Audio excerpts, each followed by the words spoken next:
Hello, everyone. Welcome to the Iconic Dollcast. My name is Sage, your host. Welcome to another episode all about dolls. I'm glad to be back with you guys this week. This week's episode is one I think you will all be able to relate to. I have Mikey, who runs the Instagram page, The Doll Guru, on the show, and this was a really good conversation. What I liked about this conversation so much is I think we both were able to be pretty upfront and honest about things that go on in the doll community. There is a positive side to the doll community for sure, and that outweighs everything in the long run, but there's also a negative side as well. And hey, I'm sure that is how this goes for any community, but it's something that I don't think gets talked about enough. I think a lot of the times when I ask a question to someone about, let's say, genuine doll collecting or their thoughts on the sudden trendiness of doll collecting, people are actually really vague and skate around the topic in a way that doesn't come across in a certain way. And that's totally fine. I am guilty of this as well. You know, you never want to upset anyone, but I know that sometimes people aren't really fully expressing their real opinions or frustrations either. So for me, and I'm just going to be honest, the negativity is there. It seems like there's always something going on. And that's a big part of the discussion today. And nothing is meant to be negative. It's just honest. And I think, like I said, I think a lot of you will be able to relate to this. I've seen so many things on Twitter and Instagram, and I don't even want to call it really bullying. It's just a very big sense of entitlement that I see from people. And it's just like, it's such a turnoff to me. And I feel like a lot of people who are perhaps bigger in the doll community, I think this comes from a lot of them. And I don't think a lot of the times that it's intentional. I know a lot of people like social media and all this stuff is their job. And I totally get that. But when it comes to like entitlement, I mean, you guys, if you've been listening to the show for a long time, you know, I run a gymnastics program. I cannot tell you how many entitled kids and parents I deal with on a regular basis. So it's something that I'm pretty familiar with. And it's really no different in the doll community. But that's a big part of the discussion today. We also talk about, you know, the laziness in Barbie screenings, the pressure of keeping up on social media, our doll journeys, and so much more. We're going to jump right into it. As always, please follow me on Instagram at iconicdollcast or Britney Spears Custom Dolls. You can follow me on TikTok at Britney Spears Dolls. And here is my interview with Mikey all about the, let's say, the genuineness in doll collecting. All right, guys. Today I have Michael on the show, and Michael is a doll collector and photographer who you can find on Instagram at The Doll Guru. Mike, how are you doing today? I'm good. Nervous. Oh, don't be nervous. It's so much fun. So before we get into kind of what you do, give me a little background info on yourself. What do you do? What are you up to? So currently I'm working on my holiday picture stuff. Of course. So that's been a work in progress. Okay, so tell me when and where your doll journey started. Oh, that started when I was young. I've always showed interest growing up of like playing with dolls and wanting my own dolls. But growing up Hispanic family, I wasn't able to have that because we boys weren't supposed to play with girl toys. So it would always be just me and my cousins because they were all females. We would sneak in just whatever time we could play. And occasionally I would try to like hide and like purchase my own and just like hide them. But my mom would always find them. So she would just throw them away. And so when did you buy your first doll for yourself? My first official doll that I bought was probably in 2011. Okay. And it was actually a Monster High doll. It was Fright Camera Action Cleo. Okay. Yeah. And then it just started going crazy from there. That is how it'll go. And so I know you're really into Barbie. It sounds like you're also into Monster High. What else do you get into? Ideally, I think my account kind of shows that I'm mainly Barbie profile, I guess you could say. But I literally collect anything and everything that's fashion doll related. I have a bunch of Bratz, a bunch of Monster High. I mean, whatever catches my eye, I'm going to get it.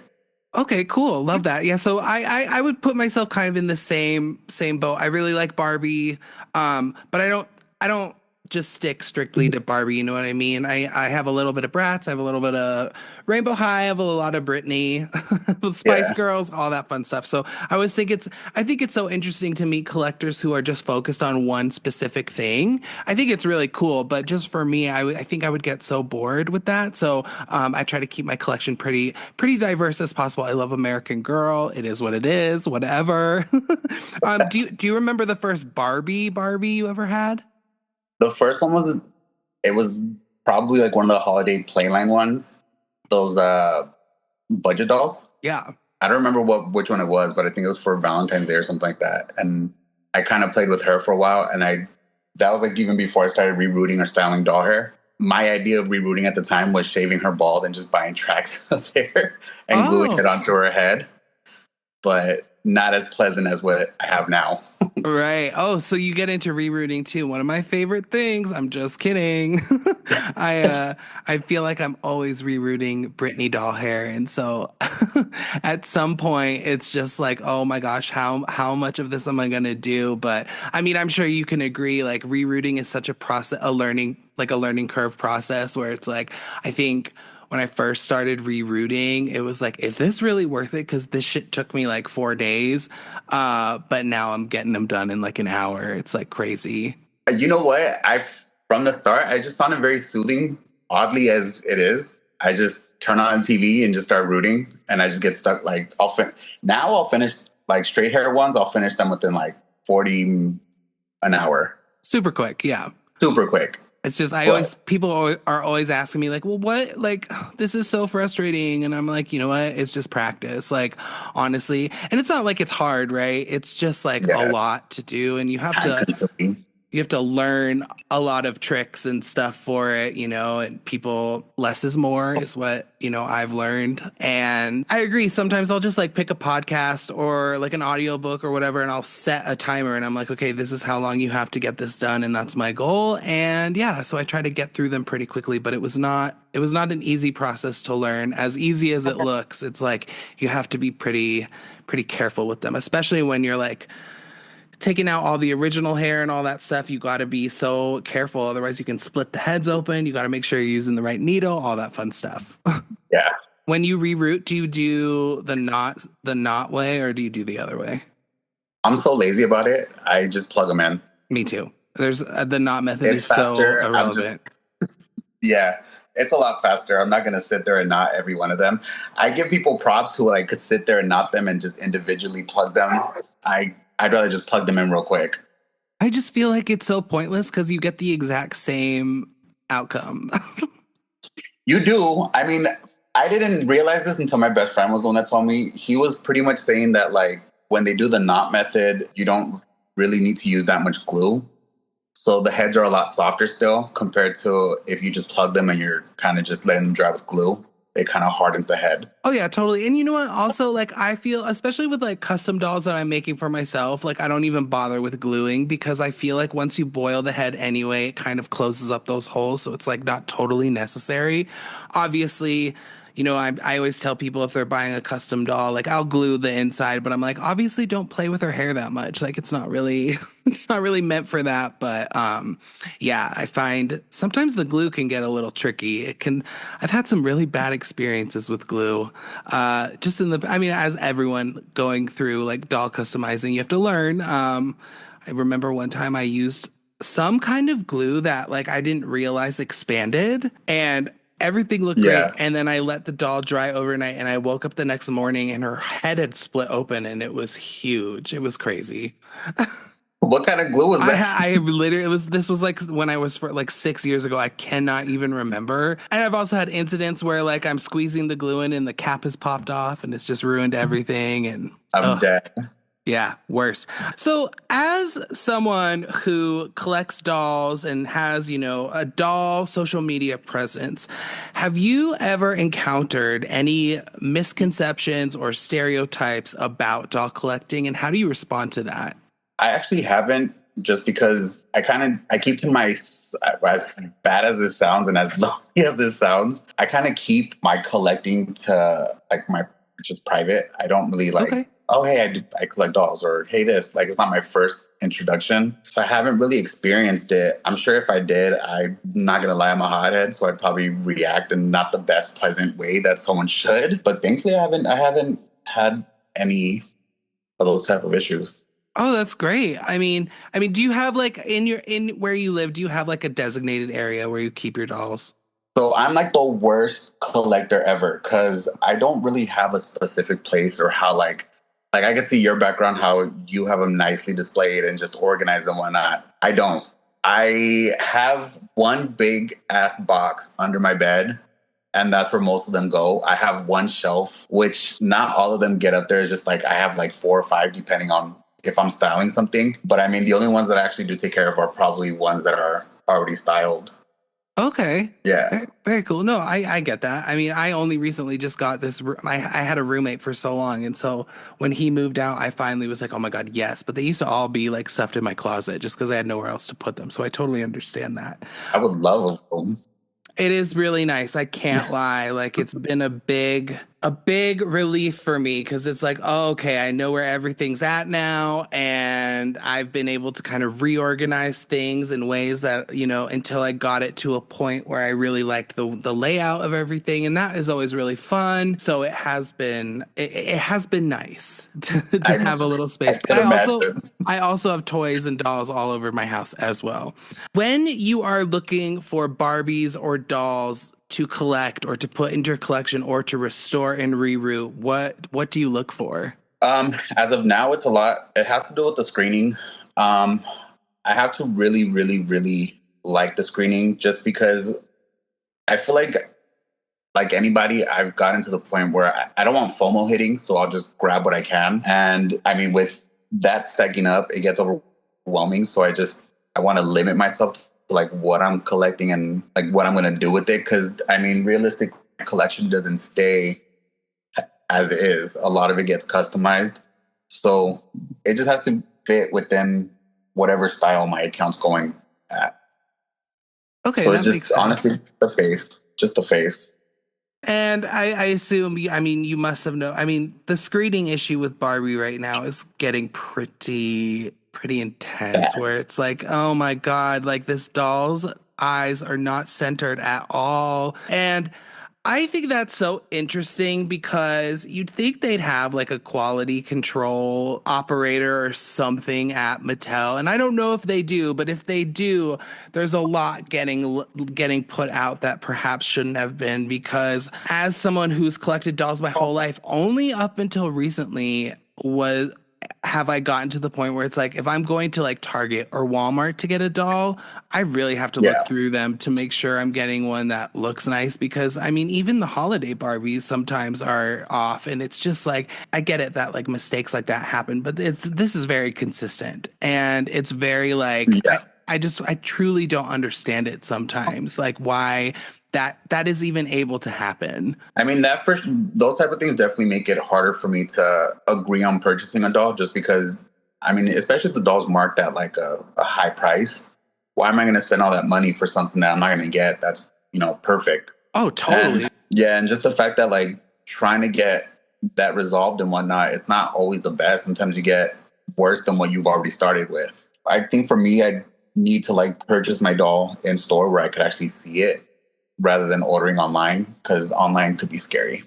Yeah, and that brings me into a really my next point that I was going to bring up is that a lot of places, maybe not so much with Barbie, but with like collector Barbies and stuff, it's really stressful because a lot of places are moving into online marketing only, right? Or like you can only get certain things online, especially with like Mattel Creations and all that stuff. And it's like, yeah, that shit's not cheap, right? And Yeah. it's only up until recently where it's like, oh my God, like I wish they would just put these in the store, because I just got, not recently, but I know when that like Midge, they did their reproduction Midge doll, mine looks like shit. And I think sometimes companies are understanding with that stuff, but sometimes they're also like, well, that's not really a defect, so we're not gonna exchange that for you. And it's like, okay, well, to me, it's a defect. It's a So Yeah, if I'm looking at her and her one eye's up here and the other one's down here, like it's a defect. yeah. I need that fixed. Or even like if their eyebrows are off centered or whatever. And it's just so frustrating that those are even able to go out, especially like you said, with higher end priced dolls. Like American Girl has a lot of issues with what they send out to people, and sometimes their eyes will be all wonky. And like American Girl used to be pretty good about it, about like exchanging and whatever, and now they won't. They'll be like, well, that doesn't really count as a defect. And I'm like, okay, let me go crush this doll's face, and then you can tell me it's not a defect. Do you know what I mean? Yeah, I think that's with a lot of the doll companies nowadays, where I feel like they're getting lazy with what they're giving consumers. And I mean, the doll community is cutthroat. Like they're not just gonna take it lightly, and they're not gonna be like, okay, you're right, I'll just accept it. No, they're gonna give you shit, and they're gonna give you like hell with it. Like they're just not gonna let it slide. It's crazy that, people like Mattel haven't accepted or they don't understand that. Like you said, the doll community is cutthroat, which brings me to my next thing is, how do you think, you've been collecting for a while now, and you've been on social media, like the doll community can be really great and it can be really intense sometimes. And so how do you think the aspect of doll collecting has kind of changed over the years? It's changed a lot. I've had this conversation with like my friends in the community. I remember it being about like it was literally about the hobby. It wasn't so much about like getting your hands first on something or becoming an influencer on Dollstagram about, dolls and whatnot. It was literally just people connecting and just having a good time. And I see, especially here in Cali, like I see it all the time, especially when we go to like doll shows and whatnot. There's specific things that like my small group of friends would do when, I first started collecting and whatnot, that we can't even do no more because it gets overshadowed by like someone or people that are being influencers. And, it just makes it less tasteful and less fun. So there is ups and downs with the doll community, just because, if you link up with the right people, you'll still get what, I experienced when I first came in. But you will get a whole lot of people that are in it for that influence title. Yep. And that's where shit gets real toxic. I'd be the first to, I'm not even gonna lie about it. Like I've bumped heads with people because of that type of shit. And it's not fun. No, it's not. And you know what? Thank you for being so honest with that, because I do feel like, no shade to any of my previous guests, I do feel like people really walk around that question carefully. Yeah. And I 100% agree with you. I feel like there are certain people who are, I guess, popular. I don't know how to, trying to be an influencer, where it's like, bro, you literally don't even care about this. Like all you care about is getting views and clicks, and you're having meltdowns because you didn't get a doll first. Let me just tell you, I am never the person to get a doll first. And if I do, it's like, yes. And that's it. Like the whole point of this podcast is to meet people and to talk to people. The show is not about me. It's about you. It's about the people. It's about other collectors. And people will talk to me about this privately as well. It's like, as someone who has just collected dolls my whole life, and obviously doll collecting has become trendy, and that's great, right? It's awesome. Like that it's less weird, if I go to Target and buy a Barbie, because it's more common. You're not getting a look. Right. Even still, sometimes I do, but it's like now to have some people jump in that literally know nothing. It's so frustrating. And I'm like, I see right through you, bro. Like it just bugs the crap out of me. And that's how I think doll collecting has changed, is that like with the trendiness of it, suddenly everyone wants to collect dolls. Again, yay, that's great. But like, if you're going to put yourself out there like you're a genuine doll collector, you better fucking be one. Do you know what I mean? I agree with that. I agree with that 100%.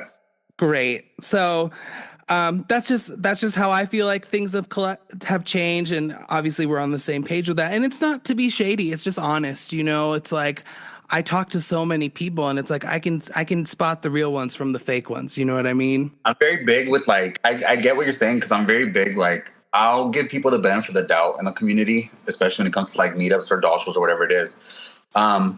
but I'm very big on filling out people's vibes. And if I feel like you're in it for like the wrong reasons, like I'm not trying to get to know you. I'm not trying to connect with you because it's not a genuine relationship. Like that's not a genuine friendship I want to build with somebody. Right. So I get it. I also just think it's really pathetic when people have meltdowns over something. So it's a doll. Like I get it. It's not that deep, right? And I hear about meltdowns on the side and stuff, and it's like, oh my God, what a joke. Anyway, when did you start customizing dolls? And like how did you figure out? Because I'll tell you now, I fell into it by accident. Like I'd always had dolls, and then I found a Britney doll, and I was like, oh, she could look better, I think. Like, how am I going to do this? And so it was a total rabbit hole that I fell down by accident. How did you get into it? Pretty much the same thing. It was a rabbit hole for me because at the time I didn't have a Dollstagram. I think one night I was just scrolling late at night through like my personal account and I came across it was somebody doing a reroute. And I looked at my dolls that I had and I was like, I want them to look like that. Like, what's up? How do I do that?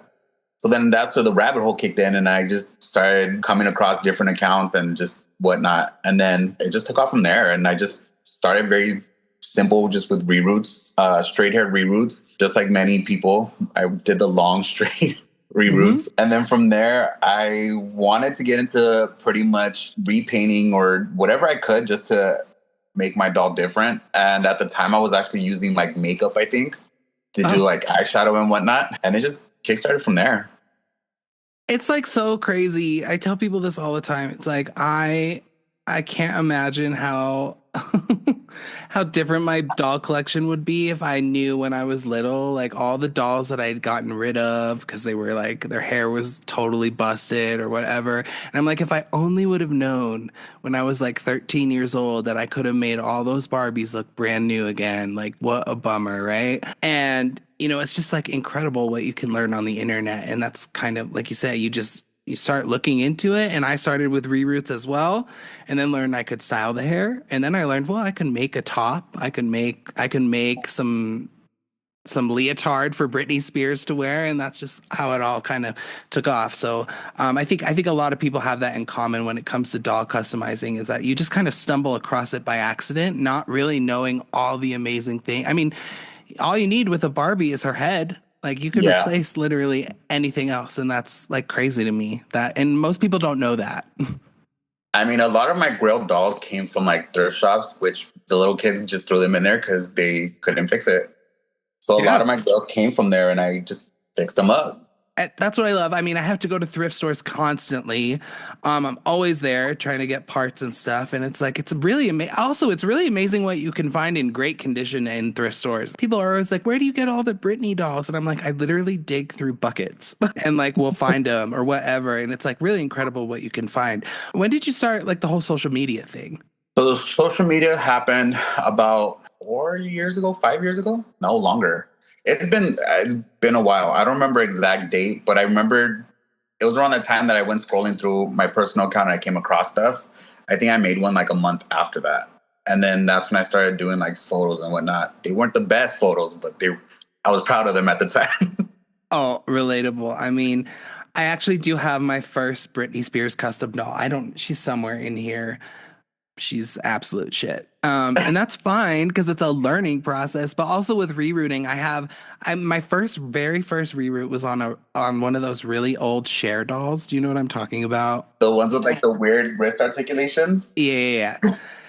And I got one because I wanted one so bad, and her hair was like shit. And this is how it all started. And I was like, God, like, how do I like make her hair soft again? And that's how I learned how to like about rerouting and stuff. And so my first reroute was a Cher doll.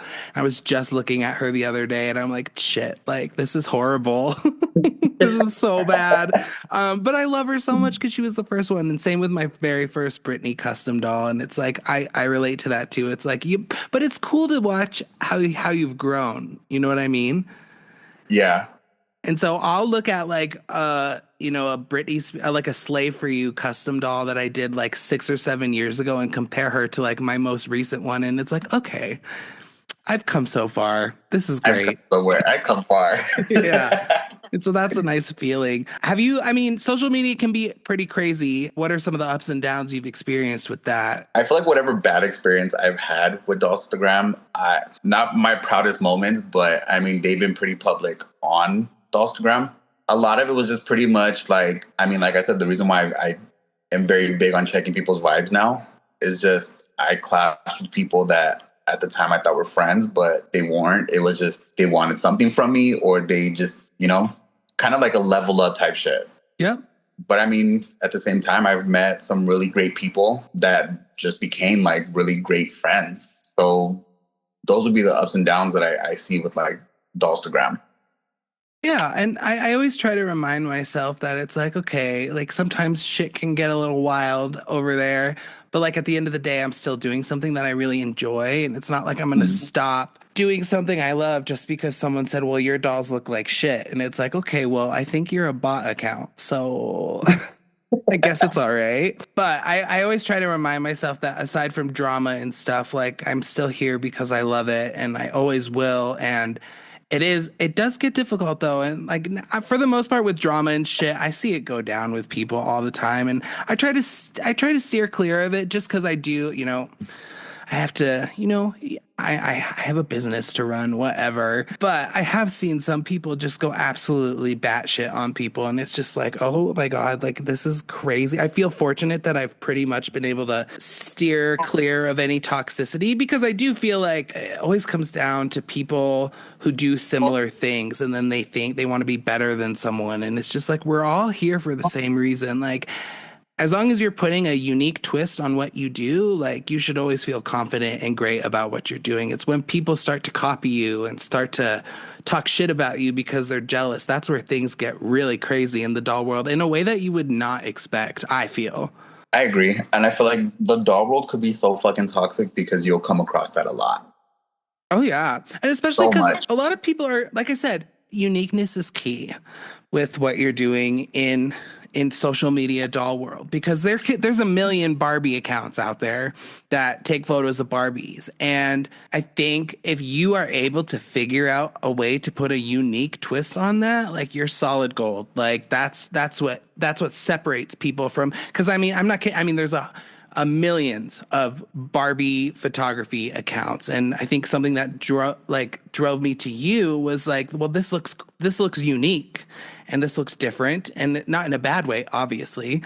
It's just I think it's hard for people. That's like what I'm saying with the people who are collectors, that I feel there's not any genuineness there. It's like there's nothing unique or interesting about this at all. You're literally opening a doll, and nothing you have to say is relevant. And I think it's hard for people to find their foot with that, and then that's what they get mad that people are ahead of them, or people, I think I don't really call people out, but I do love seeing people call people out, especially when it's relevant. Do you know what I mean? Yeah, I agree. I feel like I will sit back and just watch for the most part. But I get what you mean about the whole like drawing, getting the whole unique accounts and whatnot, because I feel like that's what draws me in, because I feel like that's genuinely people like putting in their heart, into their hobby that they enjoy. Yeah. And like I said, people want to see something fresh and new, and they don't want to just see the same thing over and over and over again. And I feel like there are some accounts that are very successful at this. And it's also interesting to see people try to kind of throw anything they can out there and see what sticks. And it's just like, this is not working for you, and it's because of this. And so many times I want to give advice to people, but I don't want to overstep any boundaries. But it's like, the reason this isn't working for you is because you're not enjoying it. You're not finding your own way to do this, and it's hard to also talk about that because it's like, I don't want to say like I'm better than anyone, because I'm certainly not. Like I'm living my life, right? And I do feel like I've experienced quite a few times of people just trying to kind of do the same thing as me, and it's just like this is why it's not working, and it's not because I'm better than you, it's because you're not doing your own thing. Does that make sense? It has to be your own thing. It has to be your own thing. Yeah. And that's, you without even like trying, you just gave advice. Like, in order for you to enjoy it and get the most out of this hobby, and just if being on Instagram, doing it, like, you need to be unique. You need to be your own person. You need to be your own mindset of like what you want, your account to be. 100%. Copying people, following someone else's work isn't going to get you nowhere. It's the same shit over and over again. Just be Exactly. yourself. Just be yourself. Yeah, and I think a lot of the people that I kind of look at with a side eye, I'm like, if you would just be yourself, like this would be totally different. Like you would be definitely way more interesting and like your content would be cool too. Yeah. So, did not mean to make this all about, doll drama and stuff, but it is something I do. Like I said, I ask people this question and they really dance around answering it because they're scared. I think to answer it in a really honest way. So I actually really appreciate this conversation because I think it's something that a lot of people listening can relate to. And it's kind of like an unsaid thing in public. And I'm here to tell you like this shit goes down and it's weird and it's crazy, but it is what it is. But I do think it's important to talk about it because maybe someone who's listening is one of those ungenuine people and now they will, kind of relook at themselves, or I don't know. Into doll photography, I think it's one of the hardest things to do with dolls is taking good, solid, quality pictures of dolls because they're not like a human. And Yeah. so it's very hard to get proportions looking right and very hard to get everything in the right place, things that you would use on human hair don't necessarily work. Some do with doll hair, so it's very hard to get everything in place. So I mad respect to anyone who takes beautiful doll pictures. I don't think it's something that I am very good at. But what got you into that, and do you agree with me? Like, I just feel like it's really hard. It is something hard, and it is something that takes a lot of practice. And I get asked this all the time just because I know with what I do on my account is completely different, and a lot of people want that. It takes a lot of practice. Like you said, there's tools that you ideally can't use on a doll, but you can, Yeah. A lot of people don't believe me, but this is literally what I use Lifesaver. Hell yeah. It's literally what I use to perfect and just get things how I want them to be. But it does take practice. It just takes learning what you're using, Yeah. I always tell people I'm so lucky that I make Britney Spears custom dolls because her hair is never quite never in real. I'm like, it looks so realistic though, right? Like that's what her hair looks like, But I see some people's like photographs of dolls and I'm like, holy shit, how did you get her hair to look so untouched and perfect? Like it's just crazy. You just gotta trust the process, trust the product. You never want to use anything too freaking heavy, too crazy that's gonna ruin your doll hair. You just gotta learn your products as well. Yeah, learn your products. Don't get a flat iron that's going to burn her hair off because it will Yeah, happen.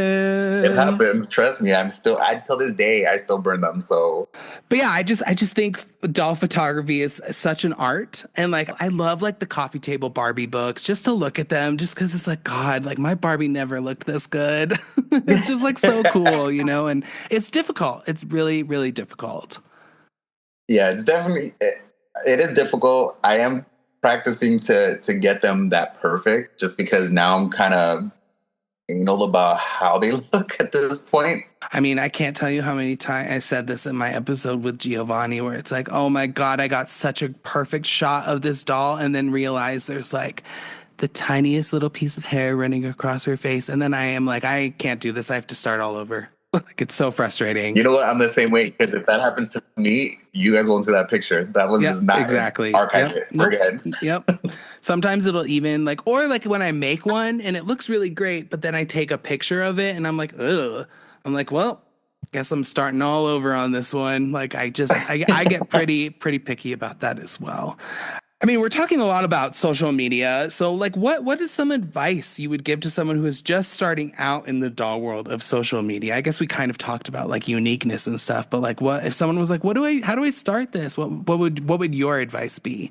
My advice would pretty much be make everything just how your vision is. If you see something in your head that you think is going to look good, photograph it, style it, do whatever it is that you think you're going to enjoy. Don't do it for the enjoyment of others. Don't do it for the likes. Don't do it for,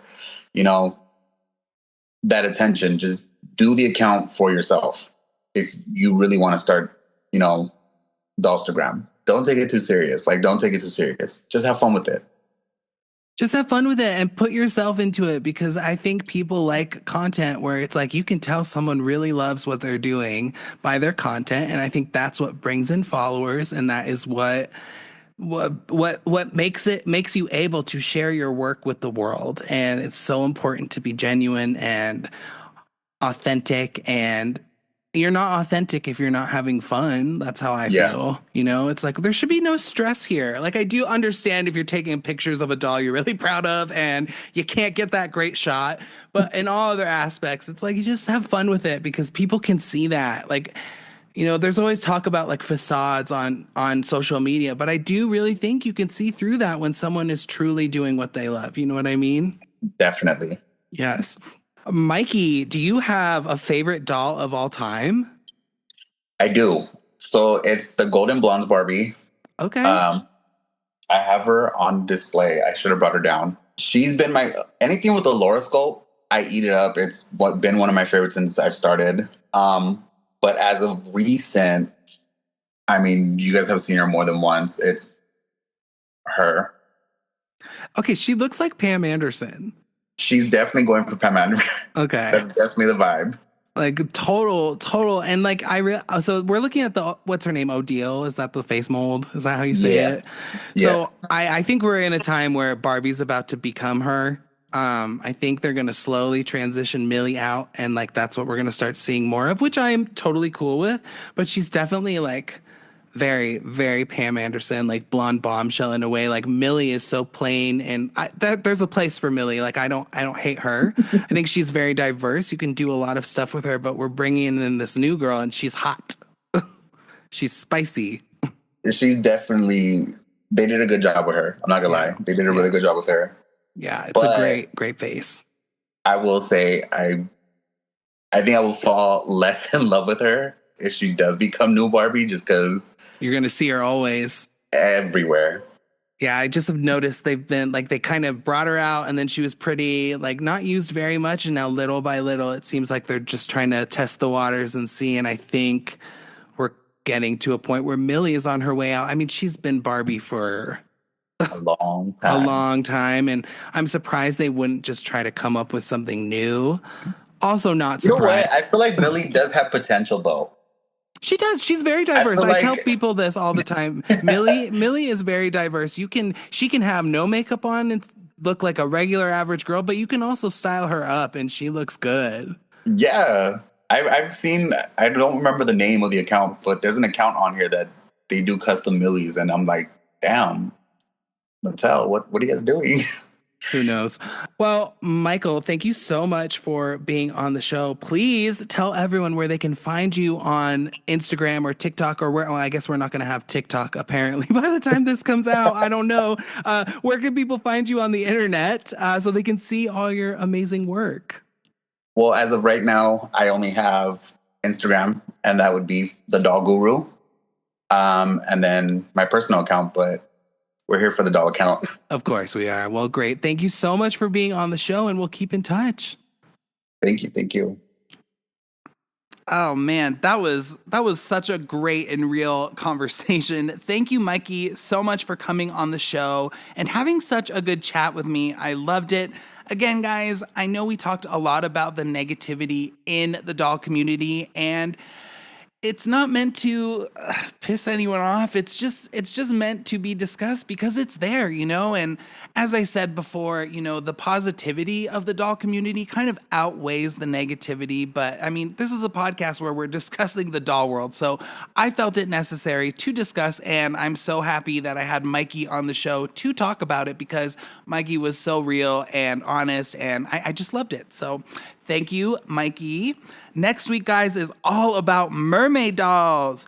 I'll be chatting with Dan, and Dan is someone who I relate to so much because, one, we are the same age, both born in 1990, so I think we relate to each other a lot, and we have a lot of things that we like in common, including mermaid dolls, which is just a huge staple in doll world. I mean, you can get a mermaid doll with almost any doll brand, so that's going to be really fun, and like I said, that'll be out next week. Please, if you guys are enjoying this show, leave me 5 stars, send me a nice review. It really helps get my podcast out there.